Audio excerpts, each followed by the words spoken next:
আজ পবিত্র জুমার দিন। এই জুমার দিনকেই বলা হয় গরিবের হজের দিন, গুনাহ মাফির দিন এবং সপ্তাহের সব থেকে পবিত্র দিন। কেন বলা হয় জানেন? এই জুমার দিনেই পবিত্র কুরআন নাজিল হয়েছিল। আমরা যে মাসকে সব থেকে বেশি পবিত্র মনে করি, রহমতের মাস মনে করি, নাজাতের মাস মনে করি, মাগফিরাতের মাস মনে করি, সেটি হচ্ছে রমজান মাস। রমজান মাসের কেন এত কদর? রমজান মাসকে কেন আমরা এত সম্মান করি এবং আল্লাহ কেন এত সম্মান দিয়েছেন? এই রমজান মাসেই পবিত্র কুরআন নাজিল হয়েছিল। আমাদের নবী শ্রেষ্ঠ নবী, তিনি হচ্ছেন রহমাতুল লিল আলামিন, সারা পৃথিবীর জন্য রহমত স্বরূপ।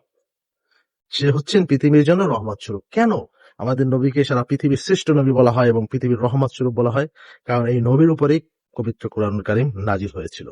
এই পবিত্র কুরআনুল কারীমের এত মূল্য, এই কোরআনের এত মূল্য যে এই কোরআনের সাথে থাকে তারই মূল্য আল্লাহ বাড়িয়ে দেয়, তারই সম্মান আল্লাহ বাড়িয়ে দেয়। এই পবিত্র কোরআনের এত সম্মান, এত মর্যাদা এর সাথে যে থাকে তাকেই আল্লাহ মর্যাদাবান বানিয়ে দেয়। এবং এই পবিত্র কোরআন শুধুমাত্র পাঠানো হয়েছে আমাদের জন্য, আমরা যেন এ থেকে আমাদের জীবনকে চালাইতে পারি, জীবন ব্যবস্থা করতে পারি। আমাদের দ্বীন ইসলাম কায়েম করার জন্য এই পবিত্র কোরআনই হচ্ছে যথেষ্ট।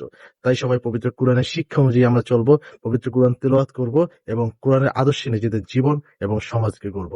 আল্লাহ হাফেজ।